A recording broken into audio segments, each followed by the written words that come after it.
Welcome to the New Warehouse Podcast, the podcast for those that are curious about what's possible inside their four walls. Before we get into this episode, let's hear a word from our sponsors that make this all possible. If you want visibility from the boardroom to the warehouse floor, then you need IFS Softion's WMS powered by Industrial AI. IFS Softion's WMS combines deep industry expertise, robotics orchestration, and proven warehouse execution in a single seamless platform.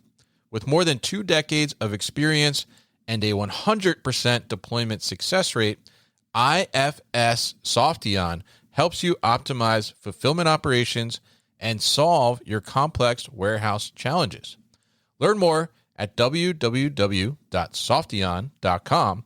That's www.softion.com. It's Modex season, and as the industry prepares to descend upon Atlanta, marketing is top of mind for many supply chain leaders.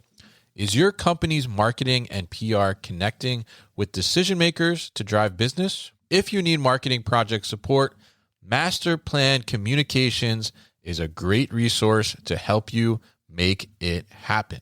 For 15 years, Master Plan Communications marketing and PR have been building awareness and creating demand for material handling companies. MPC offers strategic marketing and PR planning, media relations, video productions, photography, websites, digital marketing, social media, and more. Connect with MPC at masterplancommunications.com and on LinkedIn. Is your fulfillment operation ready for the next surge in demand? Don't wait until productivity stalls to think about automation. Get proactive and talk to Ocado Intelligent Automation to find out when to start your automation journey, how smart software orchestration accelerates performance, and how AMRs like Chuck scale across sites and seasons. Learn how flexible deployment, ongoing support, and real scalability help you meet your customer expectations before peak hits. Head to OcadoIntelligentAutomation.com to start your warehouse automation journey and find them in booth B10119. That's B10119 at Modex. Thank you to our sponsors, and now let's get to the podcast.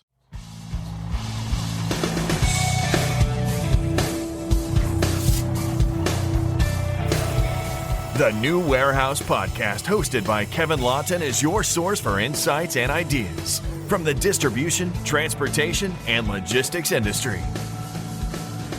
A new episode every Monday morning brings you the latest from industry experts and thought leaders.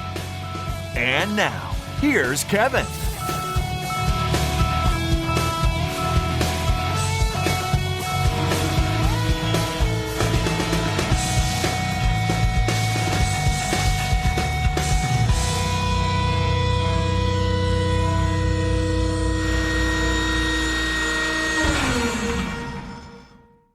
Hey, it's Kevin with the New Warehouse Podcast, bringing you a new episode today.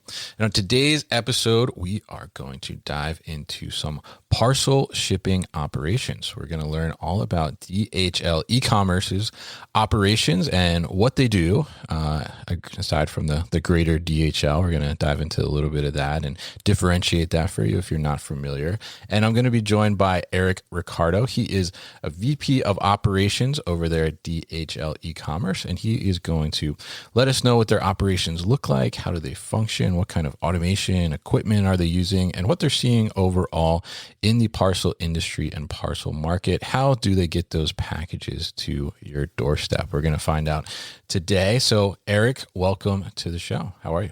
Good, Kev. Thanks for having me. Appreciate the invite, and hopefully we can have some fun having this conversation. It's something that's near and dear to my heart. Yes, definitely. We're going to have some fun for sure. And happy to get you on here to talk about this topic and learn a little bit more about DHL e-commerce. So why don't we kick it off and start it here? Tell us a little bit about DHL e-commerce from your perspective.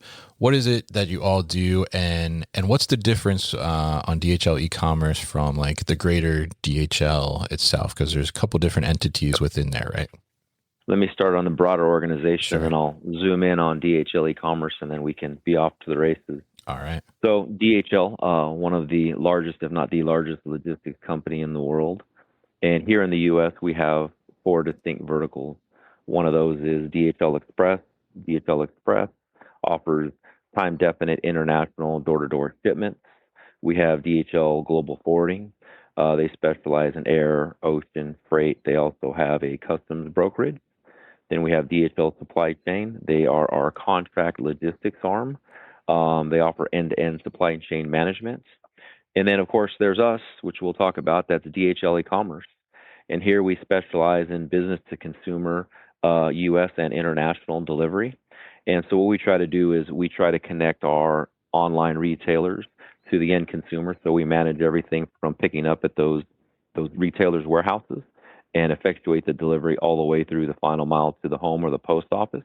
The way we do the final mile delivery is we partner exclusively with the USPS, and we tap into their vast network, and we leverage them to go to every door every day, 6 days a week throughout the U.S. So it's a great partnership that we've had with them for multiple decades. And that's a little bit about DHL as a whole, and a little more about what we do at DHL e-commerce specifically.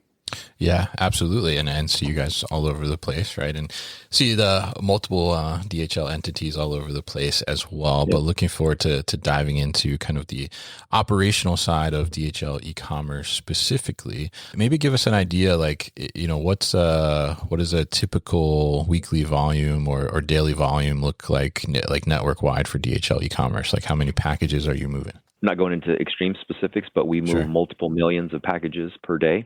When you're talking about the e-commerce sector, of course, just like with anything e-commerce, we have a extreme density of volume on Mondays and Tuesdays. All of the end consumers are ordering product on Saturday, Sunday, and there's usually a heavy volume as those shippers are filling those orders on Monday and Tuesday, and the volume lightens out by the time we get to the end of the week. So it's quite challenging. We may have as much as 100% more volume on a Monday, Tuesday in relation to a Thursday, Friday. So it can make for a challenging environment, and let alone what happens in peak season when we see massive spikes in volume starting right before Black Friday and Cyber Monday. But that's a fun time, and hopefully we have some time to talk about peak season and all that entails. Yeah, absolutely. And good to understand kind of like how much volume you're moving approximately. And obviously, you know, there's fluctuations like you said too. So let's talk a little bit about like the operations that go into place to support that. So tell us a little bit about kind of the DHL e-commerce network. What does that look like? Is it like sort centers? You know, where are they? And how does that maybe differ from some other networks that may be out there? Sure. So the universe of DHL. So in the U.S., we have just under 24 facilities of various sizes, of course. Some of our, as you can imagine, Los Angeles being next to the Port of LA and Long Beach, one of the biggest facilities. But we have just under 24 facilities. We also have one cross-dock location in Canada. And within those facilities, we also have 3 international gateways, because in addition to doing domestic shipments, being DHL, we also have an international division. So we have 3 gateway consolidations as well. And we strategically place those next to the heaviest geo zones so we can be as close to the population as possible without having too many facilities. And as I spoke to a bit earlier, based on forecasting, industrial engineering, we're extremely heavily involved in data and industrial engineering, which we can get into deeper.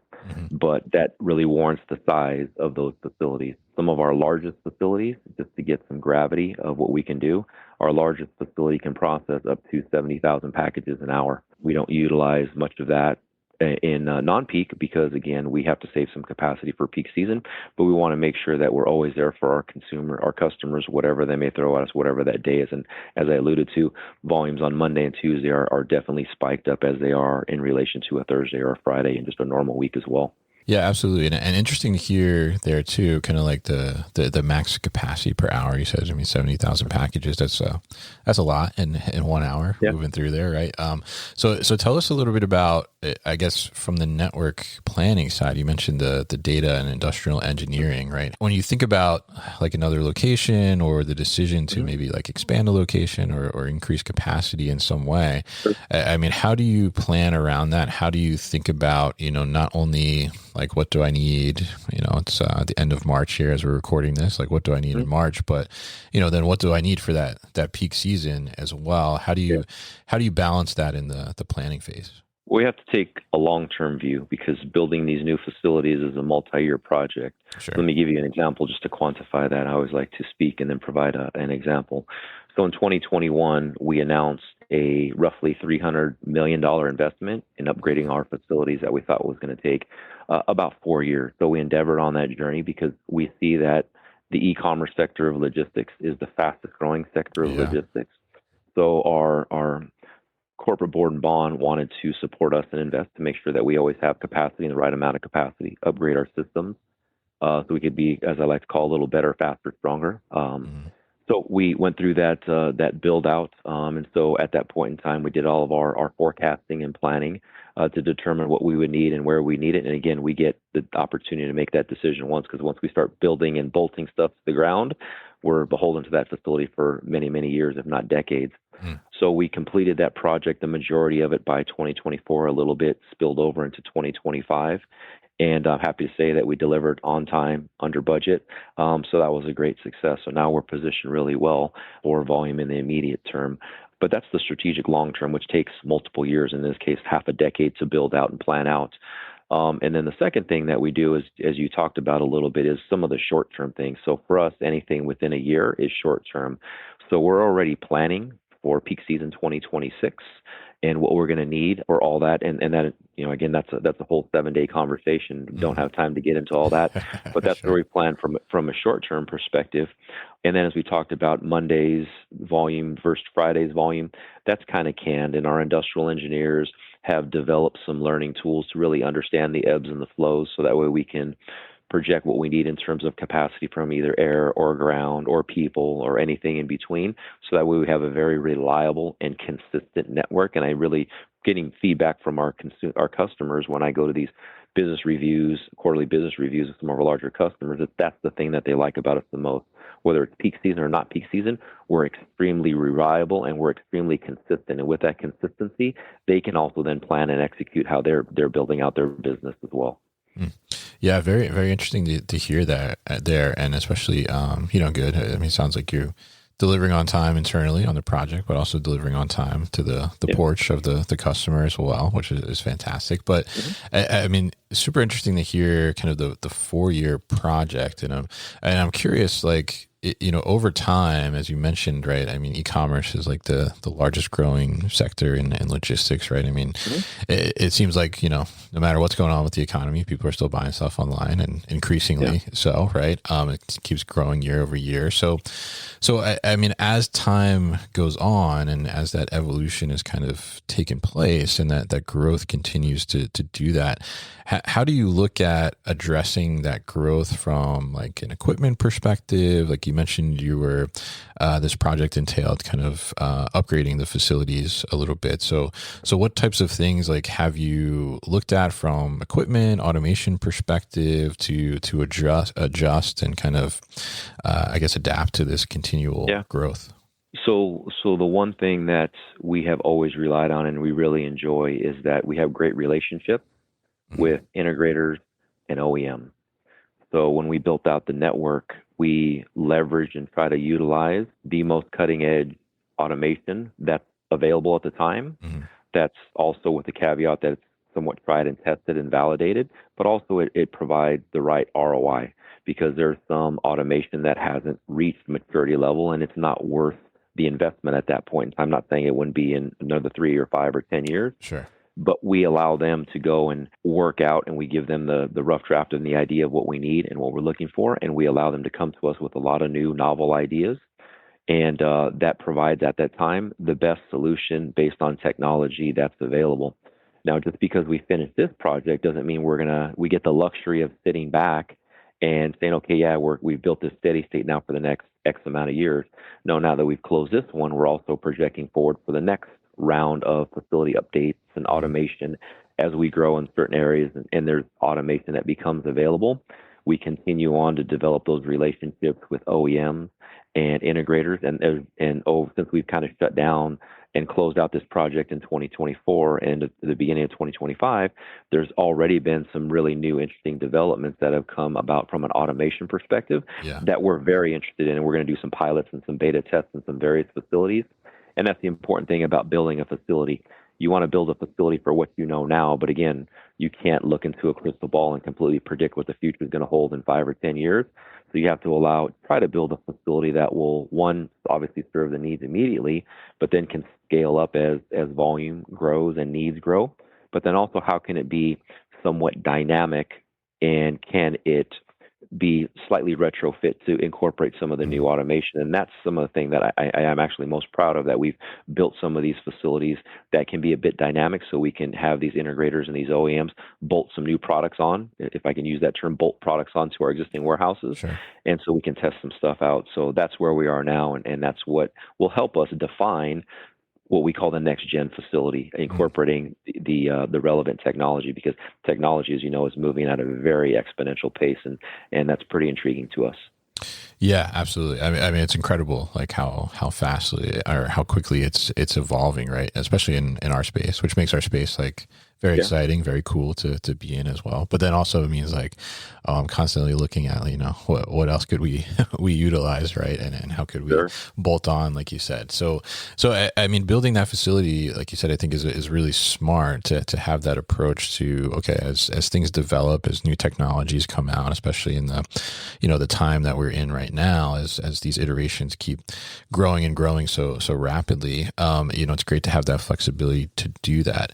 I'm curious what your take is on, because there's a lot of discussion, I think, in the industry right now as it pertains to this in terms of like, the fixed versus flexible automation solutions, right? And you mentioned kind of the bolt on there or the bolt down, I think you mentioned earlier too, as well.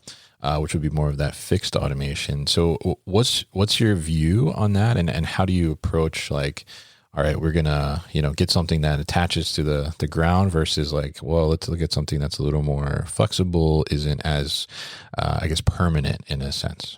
That's an interesting question. And so in our space, which is not the 3PL world, we're more of fixed, focused on consistency, high speed sortation, velocity.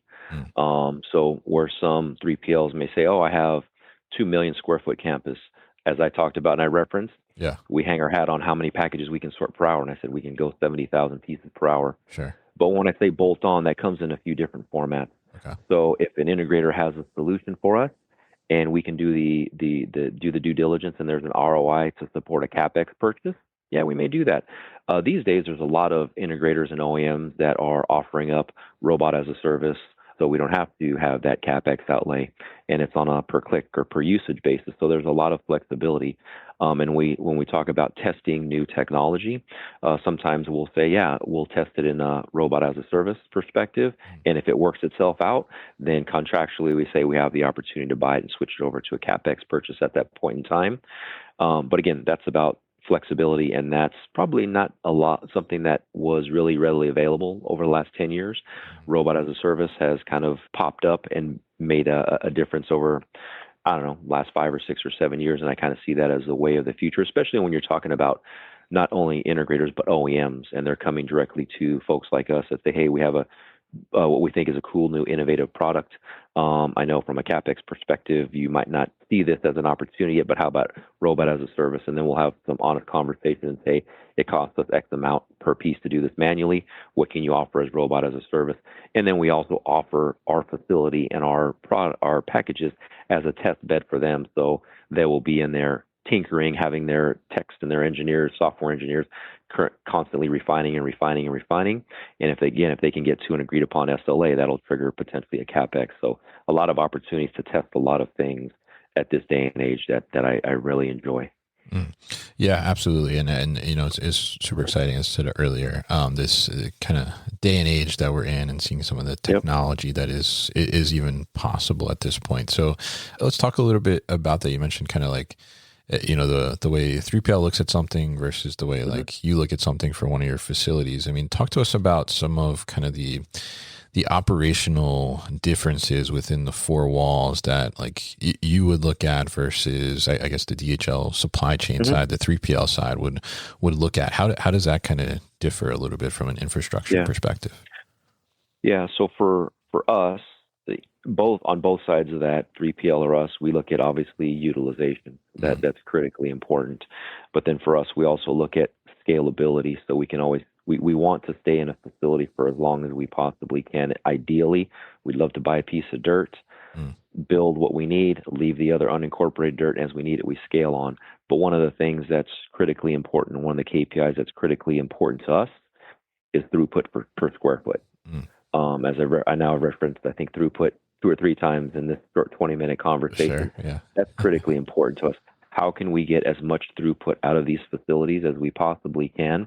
And if you ever see, say, a DHL eCommerce facility or maybe in some of our competitors, it's usually a small facility surrounded by a relatively large, inexpensive yard. Because yard space is, we kind of call it unlimited, but that facility is extremely expensive. So how can we squeeze as much out of that facility as we possibly can? And that's a very delicate balance because you have to feed the machine as quickly as possible, but then you also have to be able to take that volume out because, again, a 3PL, they're okay to store. That's their model. They're going to store and pick and pack, and that's how they're generating revenue. We want to get it in. We want to get it out as quickly as possible. We don't store things.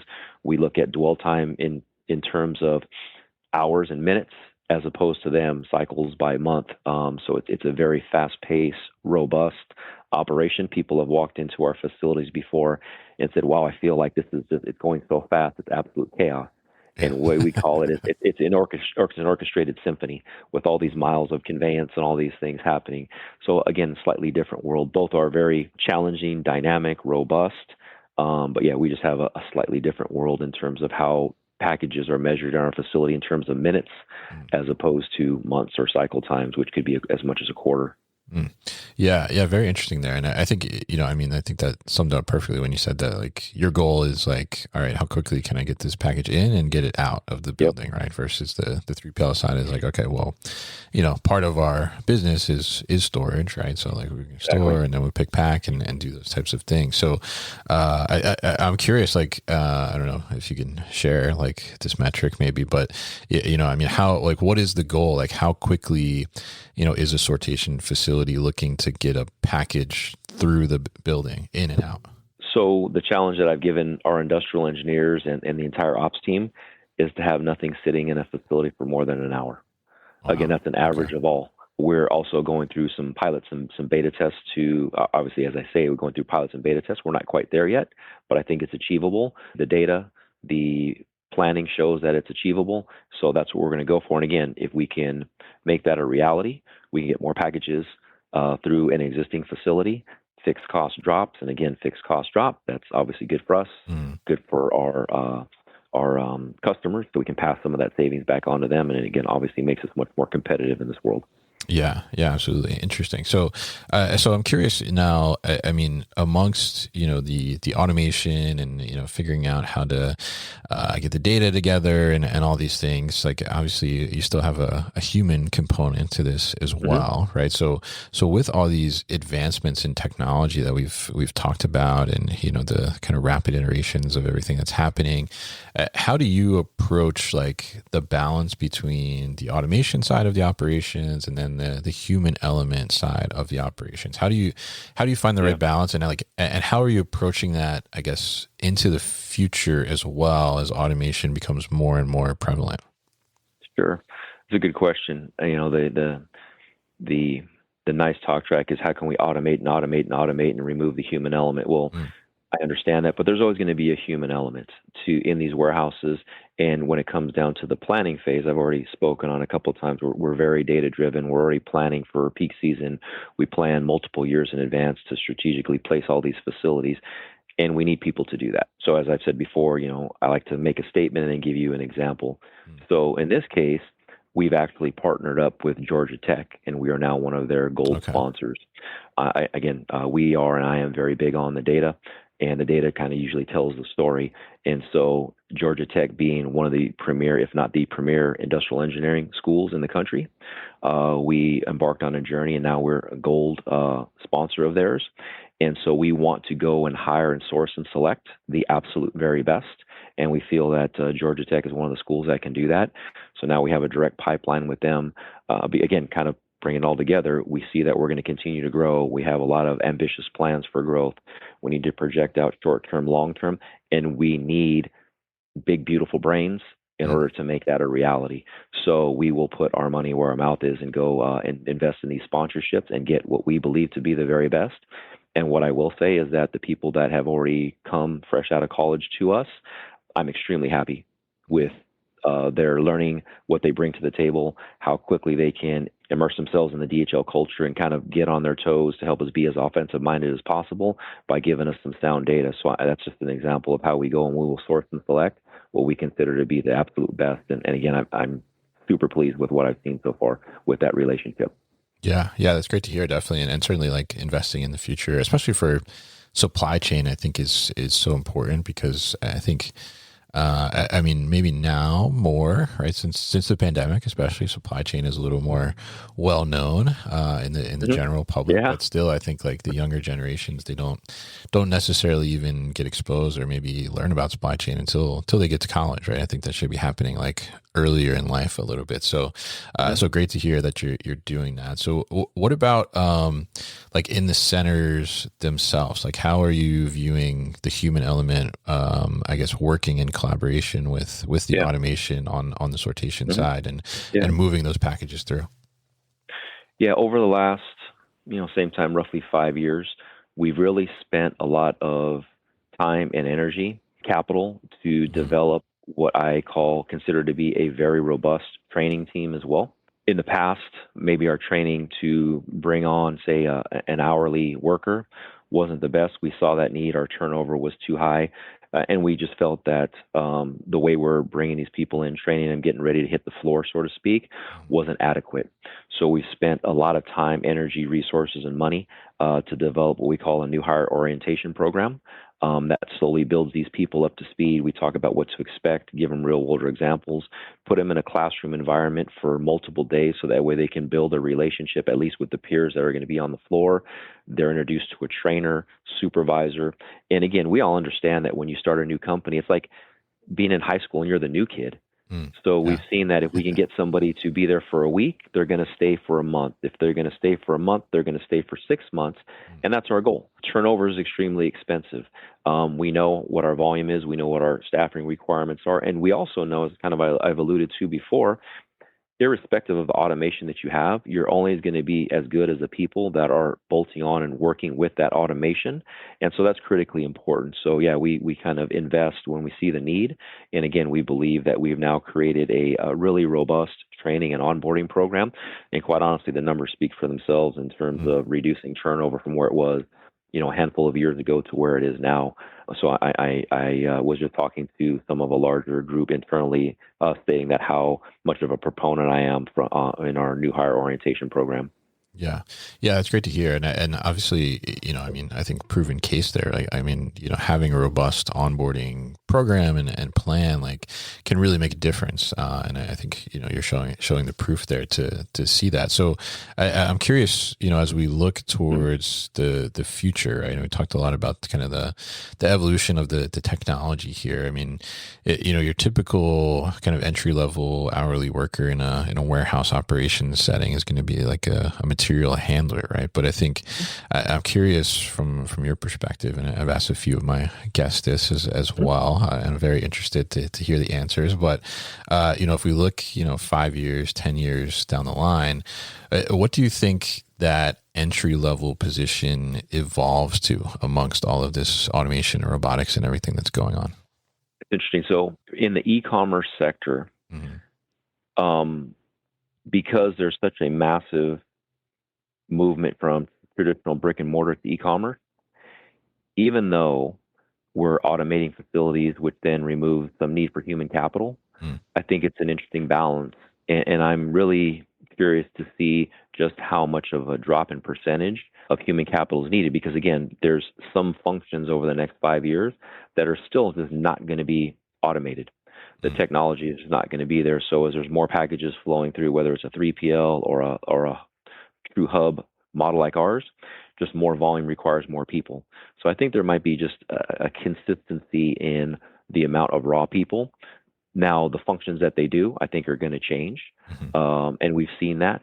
So the one place where I see quite a bit of automation coming in, which is really intriguing, is that there's a lot of OEMs developing unload mechanisms that can handle unloading loose-loaded trailers.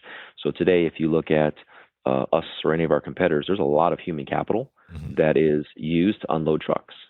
That's going to go away. However, then right on the other side, if you have more trailers being loaded going out the door, you just move those people from the front side of the building to the back side, because I don't see automation being able to loose load trailers in the next 5 years for a multitude of package size and physical characteristics. I don't see anybody working on that and cracking that code yet. So I think the amount of people will stay to a certain degree. They're just going to do different functions within the warehouse. Things like forklift drivers, I think that might be something that an AMR to a large extent is already replacing, as I already talked about the unload. But again, with just more volume going in, I think I'm not going to see in my career what we call a dark facility where you just don't need anybody, maybe later on. But even with that, now you have all these machines and robotic arms and AMRs, AGVs, picking. Somebody's going to have to maintain all that stuff. So again, instead of driving the forklift, now maybe somebody's maintaining that forklift, which would obviously command a much higher wage as well. Yeah. Interesting perspective. And I think some of the, the loading, unloading stuff that's coming out is pretty fascinating and I think exciting too. I mean, some of that floor loaded stuff is like probably the worst, one of the worst jobs out there. I mean, it's a super heavy lifting, right? Taxing on the back and everything. So that's how I started many years ago at competitor. 17, fresh out of high school. And they said, here, go unload that trailer. And if you can do that for a week, well, I guess we'll keep you. So I know firsthand how challenging that can be. Yes, definitely. And very interesting to hear the perspective on kind of the long term and obviously a nice focus there on kind of the upskilling, right? And being able to now evolve people into, doing the maintenance and these higher wage kind of jobs like you talked about there. So I'm curious too. I mean, as we look at your operations, right? And obviously you're talking about the data and the industrial engineering. How do we increase your favorite word of this conversation, the throughput, right, of the building, right, and make that better. We have a decent number of 3PLs that listen to this podcast, and I'm sure some of them are customers, right? So, from the customer perspective, how can they set themselves up to be more successful getting their packages through your buildings faster? Like, what would you advise them to do when they're sending them your way? Well, I think that goes into the implementation of specific customers. And so not to be too salesy here, but just bear with me for a minute. Sure. No as a new customer comes on, or even an existing customer, we have an implementation group, CRM group, customer service group. And as I said, I go and visit customers that have started or large customers that want to start. It's about understanding what their facilities are capable of, and understanding what our facilities are capable of, and then ultimately understanding what their consumer wants. So it really comes down to an issue of speed, cost, reliability. So if we can integrate into their supply chain, or they can integrate to ours based on their automation. I've already talked about our reliability is great, second to none. And so that breeds consistency. And then it comes down to now speed and cost. So we've got a few different services that have different speeds. So again, it really comes down to what those end consumers really want and expect. It's really a different world these days. When some people first started with, 2-day service, everybody kind of clamored to that. Now there's a bit of a morph to where, well, I can wait a little longer for a reduced cost. So really, again, setting expectations with the end consumer, and then speaking with those shippers that want to give us packages is about understanding what they can do, we can do, and we come to a great hybrid solution, maybe some off-the-rack solutions. But that's where the conversations really need to start. And so that way we can engineer what's best for everybody. And then with that, we have our specified SLAs, and everybody seems to be quite happy, and it works really well for everybody with our different suite of services. Interesting. Yeah. Yeah. And I think it's really, great to hear and interesting to hear about how you can kind of, I guess, morph and, make sure that things fit into what the customer wants at the end of the day and be able to assess that, right? Because to your point, right, like, not everything needs to be delivered within 2 days, right? And I think consumers have backed off of that a little bit, right? Especially since the pandemic and they're not home all the time, right? Like, and there's a realization of that. So I think that's really interesting how you do that in a kind of a collaborative effort there. So, so now, as we look towards kind of the future, right, specifically on the parcel side of things, what do you think that's going to kind of evolve and look like a couple years down the road?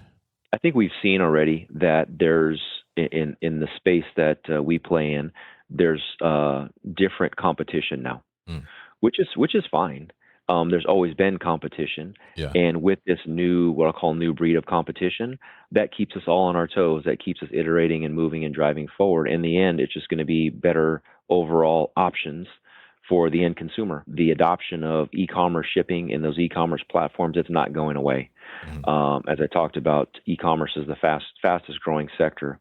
I do think that in the competition space, there's a few too many players. I think that as we look forward in 2026 and definitely moving forward, we're going to see some people getting acquired, some mergers, some people just stepping out of the space because, as you know, logistics can be a brutal industry and only the strongest survive. But again, I think with that competition is going to breed new opportunities for automation. So our integrators are working quite hard. OEMs are working quite hard. But again, overall, with the packages and the growth, I think there's going to be a bit of a consolidation in how many players are in the market. But e-commerce is here to stay, and I'm quite happy to be part of this sector of logistics. And I think that we've done quite well with competitors of the past. We need to stay abreast of what the market is holding from competitors now and in the future, and so we can offer the right solutions, so that way we can be the provider of choice for a multitude of customers. And I think we're positioning ourselves quite well with what we've done in the past for that $300 million upgrade to our network, some more money that we're going to be asking for to add on some more automation. So I think we're positioning ourselves quite well for what the short-term and the long-term future have to hold. All right, fantastic. And definitely looking forward to seeing what that evolution ends up being and how the sector continues to grow and expand. And very interesting to dive into and learn about just what goes into, making these packages move and at that high throughput, as you mentioned as well. So really appreciate you coming on the show and talking to us today and telling us all about DHL eCommerce's network and the operations and what goes into getting these packages on our front porch, right? A very important thing for our everyday lives, of course. So if people want to learn more about DHL eCommerce or get in touch, what's the best way to do that? Best way, just reach us online at dhl.com. We'd love to hear from you. Love to see what we can do about helping anybody out with any shipping needs that they may have now or in the future. All right, fantastic. And we'll definitely put all that information at thenewwarehouse.com as well as in the show notes here for people that want to learn more. So Eric, thank you once again for your time on the show today.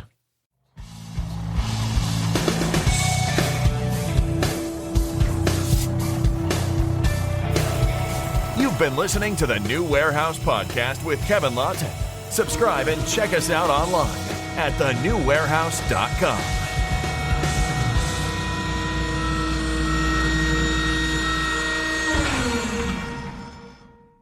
Enjoyed this episode?